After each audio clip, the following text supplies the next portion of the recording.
নমস্কার। আমাদের আজকের গল্প অভিজিৎ চৌধুরীর লেখা আমার ছোট দাদামশাই আর ইন্ডিয়ান রোপ ট্রিক। আমার ছোট দাদামশাই বিয়ে করেননি, তিনি কেমিস্ট ছিলেন। মধুপুরে তার বাড়ির একতলায় তিনখানা বড় বড় ঘর নিয়ে মস্ত ল্যাবরেটরির জীর্ণদশা আমিও দেখেছি। তখন তার ব্যবহার করার কেউ ছিল না। ছোট দাদামশাই তখন শয্যাশায়ী। জমিদারি চলে গেলেও আমার তিন দাদামশাই স্থাবর এবং অস্থাবর সম্পত্তির বেশ ভালো রকম ভাগ পেয়েছিলেন। ছোট দাদামশাই সেসব নিয়ে মাথা ঘামাননি কখনো, তিনি চাকরি করতেন। তার স্বভাবটাই এমন ছিল যে ধরা বাঁধা কাজে মন বসাতে পারতেন না, বারবার চাকরি ছাড়তেন। নানান জায়গায় ঘুরেছেন। শেষ পর্যন্ত মধুপুরে পাখর চাপটির শেষ প্রান্তে শ্মশানের কাছে একটা দোতলা বাগানওয়ালা বাড়ি কিনে নিজের খেয়াল মতো গবেষণা শুরু করেন। নানান অদ্ভুত বিষয়ে আগ্রহ ছিল তার। শুশুকের সাহায্যে সমুদ্রের তলদেশের খবরাখবর যাতে সহজেই জানা যায়, সেজন্য তিনি এমন এক ভাষা আবিষ্কারের কথা ভেবেছিলেন যা শুশুক এবং মানুষ উভয়ের পক্ষেই বোঝা সম্ভব। মৃতদেহ থেকে সদ্য নিষ্ক্রান্ত আত্মার ছবি কিরোর পদ্ধতিতে ফটোগ্রাফির সাহায্যে তোলা যায় কিনা তা নিয়ে বিস্তর মাথা ঘামিয়েছিলেন।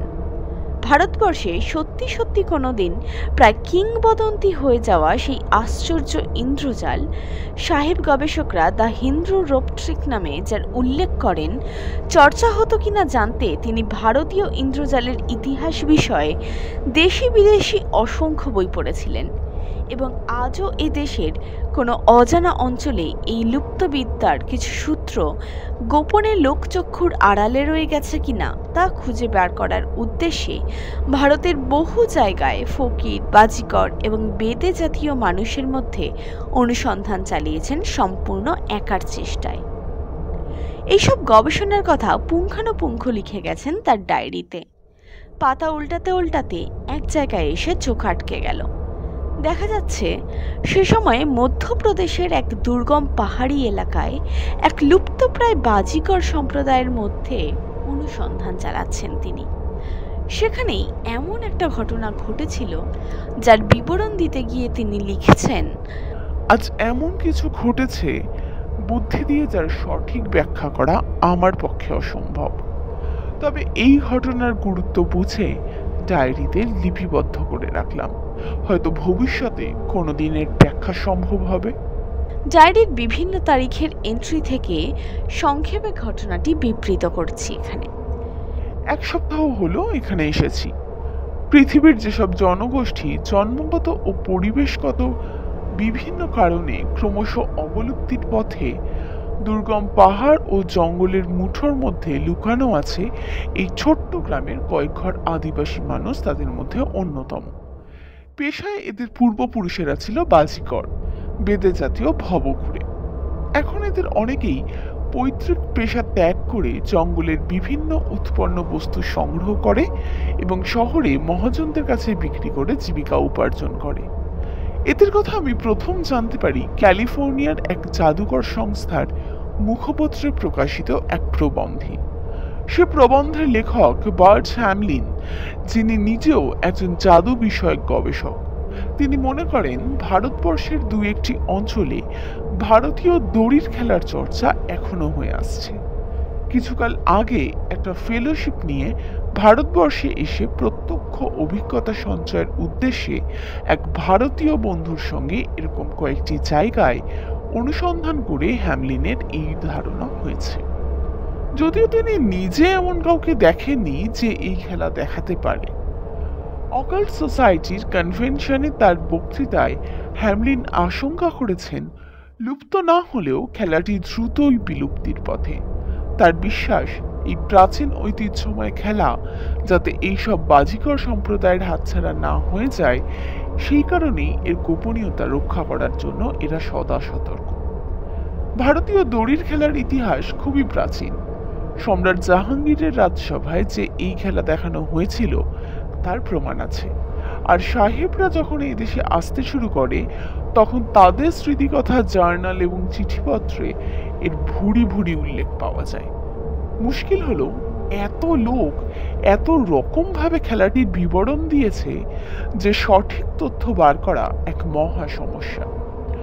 মোটামুটি খেলাটি এইরকম: জাদুকর খোলা আকাশের নিচে দাঁড়িয়ে একটা মোটা দড়ি ছুঁড়ে দিতেই সেটা শূন্যে খাড়া হয়ে যায়।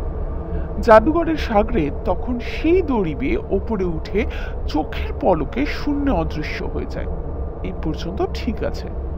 খেলায় বাকি অংশটা নিয়ে নানা মুনির নানা মত। কেউ কেউ বলেন এরপর জাদুকর স্বয়ং এক ছুরি মুখে করে দড়ি বেয়ে ওঠে এবং সাগরেদকে ধরমুন্ডু আলাদা করে নামিয়ে আনে।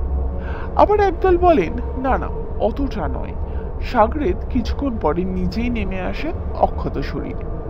যাই হোক, খেলাটিকে ঘিরে এতই গভীর রহস্য যে তা ভেদ করে তার স্বরূপ আবিষ্কার করা প্রায় অসম্ভব।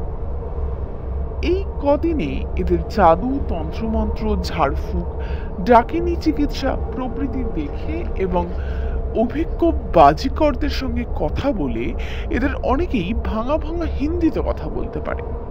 আমার নিজেরও মনে হয়েছে দড়ির খেলার কৌশল এরা জানলেও জানতে পারে। তবে এটা আমার নিছক সন্দেহ, কেউই আমাকে সেরকম কোনো আভাস দেয়নি। আমার প্রশ্নের জবাবে চুপ করে থেকেছে, তাতে আমার সন্দেহ আরো দৃঢ় হয়েছে। এখানে অবিশ্বাস্য শীত। খোলা আকাশের তলায় আগুনের ধারে বসে ডায়েরি লিখছি। এরা খুবই গরিব হলেও অত্যন্ত অতিথি বৎসল। আমাকে খুব সম্মান করে এদের পাতার ঘরে থাকতে দিয়েছে। খাবার দাবারের জন্য দাম দিতে চেয়েছিলাম, কিন্তু নিতে রাজি হয়নি। এই গ্রামের মোড়ল স্থানীয় এক গ্রাম বৃদ্ধের সঙ্গে আমার খুব বন্ধুত্ব হয়ে গেছে। সে আমাকে তাদের পূর্বপুরুষের জাদুকরী মহিমার কথা খুব বলে। আমি দড়ির খেলার প্রসঙ্গ তুললেই গম্ভীর হয়ে বিড়বিড় করে। হ্যাঁ, সেসব একসময় ছিল বটে, তবে আজকাল ওসব খেলা আর কেউ দেখাতে পারে না। মনে হচ্ছে এখানে আসার উদ্দেশ্য ব্যর্থ হলো। এতদিন রয়েছি, তবু আসল কাজ কিছুই এগোলো না। এইভাবে বিচ্ছিন্ন হয়ে কতদিন আর অনির্দিষ্টভাবে থাকা যায়? ভাবছি কাল পরশু ফিরে যাব। এটা নিশ্চিন্ত যে দড়ির খেলার কৌশল এরা জানে কি জানে না তা পর্যন্ত কোনো বাইরের লোকের পক্ষে জানা সম্ভব নয়। ভাবতে খারাপ লাগছে। আমার এবং হ্যামলিনের অনুমান যদি ঠিক হয়, তাহলে এই দুর্লভ কৌশল একদিন পৃথিবী থেকে সত্যি সত্যি হারিয়ে যাবে। নিজেদের গোষ্ঠীর বাইরে এরা কখনোই তা প্রকাশ করবে না। আজ এমন কিছু ঘটেছে বুদ্ধি দিয়ে যার সঠিক ব্যাখ্যা করা আমার পক্ষে অসম্ভব। তবে এই ঘটনার গুরুত্ব বুঝে ডায়েরিতে লিপিবদ্ধ করে রাখলাম। হয়তো ভবিষ্যতে কোনোদিন এর ব্যাখ্যা সম্ভব হবে। স্থির করে ফেলেছিলাম আগামীকালই ফিরে যাব। যাওয়ার আগে জায়গাটা ভালো করে ঘুরে দেখার জন্য বিকেল নাগাদ বেরিয়েছিলাম। রোদ পড়তে না পড়তেই এখানে কনকনে শীত পড়ে। চারদিকে দুর্ভেদ্য জঙ্গল আর খাড়াই পাহাড়। জঙ্গলে যাতে পথ না হারাই সেদিকে দৃষ্টি রেখেই চলেছি। হাঁটতে হাঁটতে পাহাড়ি পথে বেশ বহু দূর চলে এসেছি, খেয়ালই করিনি। ঘন শালবনের ভেতর ঝিঝি ডাকছে, থেকে থেকে তক্ষক ডাকছে। পাখিদের একটা সম্মিলিত কোলাহল ক্রমশ নিস্তেজ হয়ে আসছে। এর মধ্যেই সূর্য ঢলে গেছে খাড়াই পাহাড়ের ওধারে। চড়াই পথে এতটা হেঁটে আসার পরিশ্রমে হাঁপিয়ে গিয়েছিলাম। একটা চ্যাটালো পাথরের ওপর বসে কোটের পকেট থেকে শালপাতার চুটটা একবার বার করে ধরালাম। আমার চুরুট ফুরিয়ে যাওয়ায় এদের কাছ থেকে কিছু চুটটা চেয়ে নিয়েছিলাম। একটু একটু করে আলো কমে আসছে, দেখতে ভালোই লাগছিল। হঠাৎ পিছনে কণ্ঠস্বর, আপনাকে মশাই প্রথম দিনই দেখেছি, আলাপ করবো ভেবেছি, তবু গিয়ে দেখা করা হয়ে ওঠেনি। বাংলা কথা শুনে চমকে উঠলাম। মাঝবয়সী ভদ্রলোক, আমার থেকে কিছুটা ছোটই হবেন। নমস্কার করে বললাম, এই তো আলাপ হয়ে গেল, বসুন। আমার পাশটা দেখিয়ে দিলাম। ভদ্রলোক বসতে বসতে বললেন, এখানে কি উদ্দেশ্যে? এই একটু শখের রিসার্চ। রিসার্চ? বাহ, কিসের ওপর? কি উত্তর দেব ভাবছি। তার আগেই ভদ্রলোক নিজেই আবার বললেন, আমাকেও গবেষক বলতে পারেন। তবে আমার সাবজেক্ট সচরাচর এসব জায়গায় যা হয়ে থাকে, জিওলজি, বটানি, অ্যানথ্রোপোলজি বা ওই জাতীয় কিছু নয়। আমি জিজ্ঞাসা করলাম, তবে?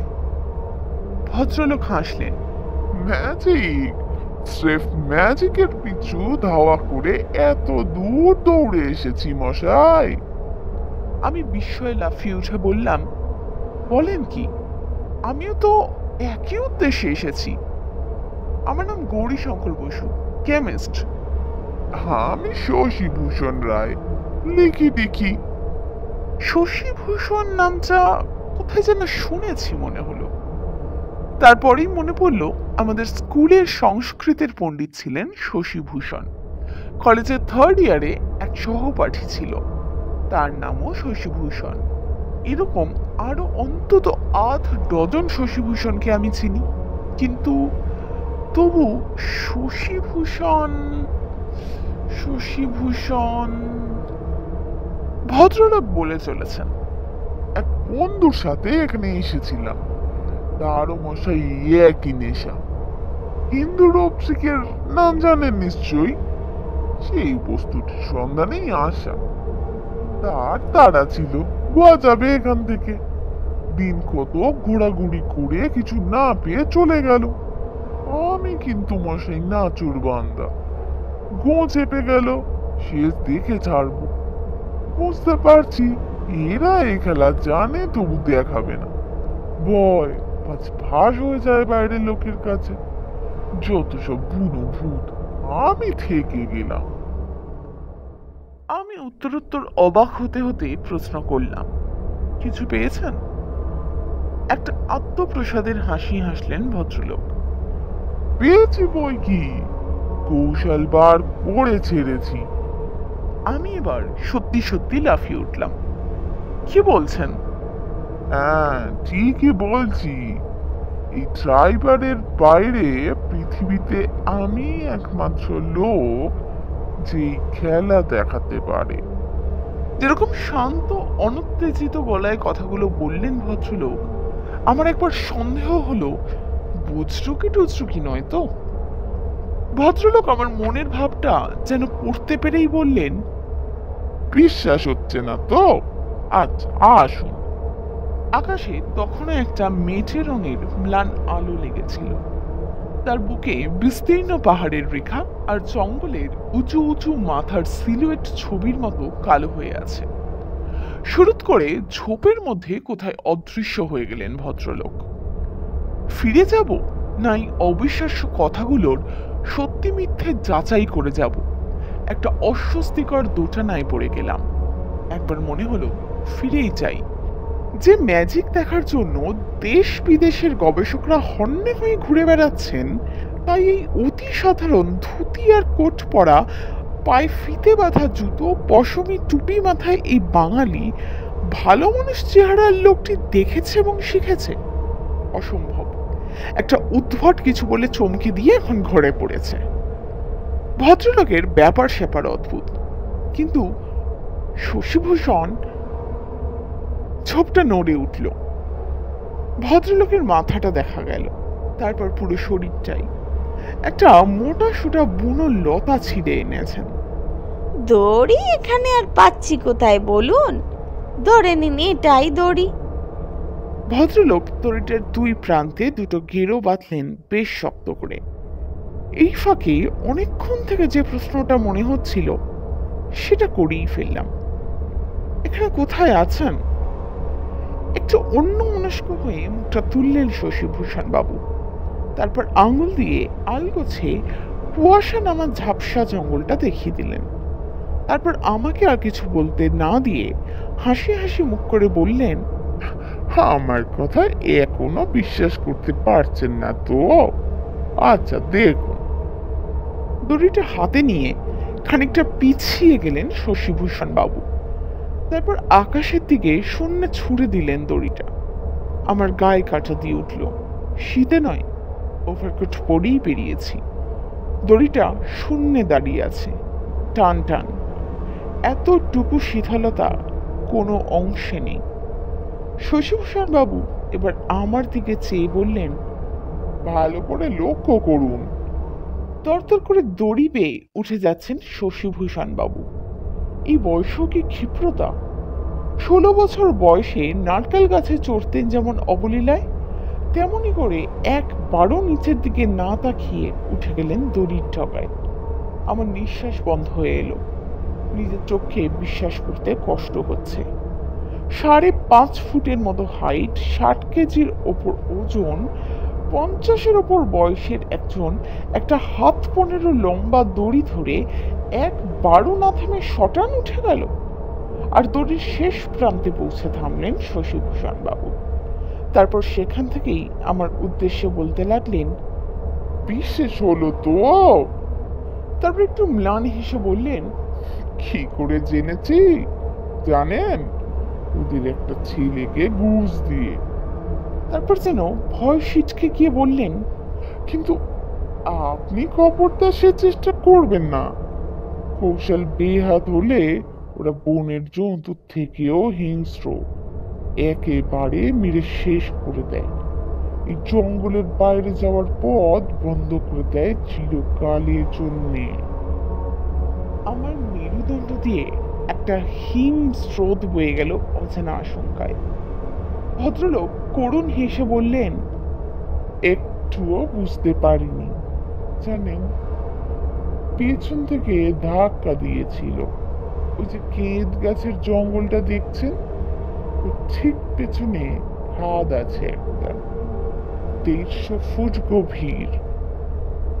আকাশে তখনও সেই ম্লান মেঠে আলোটা লেগে আছে, আর পটভূমিতে একটা 15 হাত লম্বা দড়ির প্রান্তে শশীভূষণ বাবু। আমার উদ্দেশ্যে হাত জোর করলেন ভদ্রলোক। আচ্ছা, আসি, নমস্কার। একেবারে নিখুঁত কায়দায় ভারতীয় দড়ি খেলার শেষ অংশটি দেখালেন শশীভূষণ বাবু। খেলার শেষে স্বয়ং জাদুকরের শূন্যে অদৃশ্য হয়ে যাওয়ার মোক্ষম ক্লাইম্যাক্টিক দৃশ্যটি। শশীভূষণ বাবু অদৃশ্য হয়ে যাওয়া মাত্র ঝুপ করে লতাটা আলগা হয়ে মাটিতে লুটিয়ে পড়ল। ছোট দাদামশাইয়ের ডায়েরির আরেক পাতায় দেখতে পাচ্ছি এই সম্পর্কে আর 2-1টি কথা লিখেছেন। উপসংহার হিসেবে সেটুকু এখানে যোগ করে দিলাম। মধুপুরে ফিরে এসে হ্যামলিনের লেখাটা বার করে একটা বিষয় নিশ্চিত হয়ে নিয়েছি। ট্রেনে আসতে আসতেই মনে পড়েছিল হ্যামলিনের সেই ভারতীয় বন্ধুর নামই শশীভূষণ রায়। এই ছিল আমাদের আজকের গল্প। যদি আজকের গল্পটি আপনাদের ভালো লাগে তাহলে অবশ্যই ভিডিওটাকে লাইক করুন এবং চ্যানেলটাকে সাবস্ক্রাইব করুন।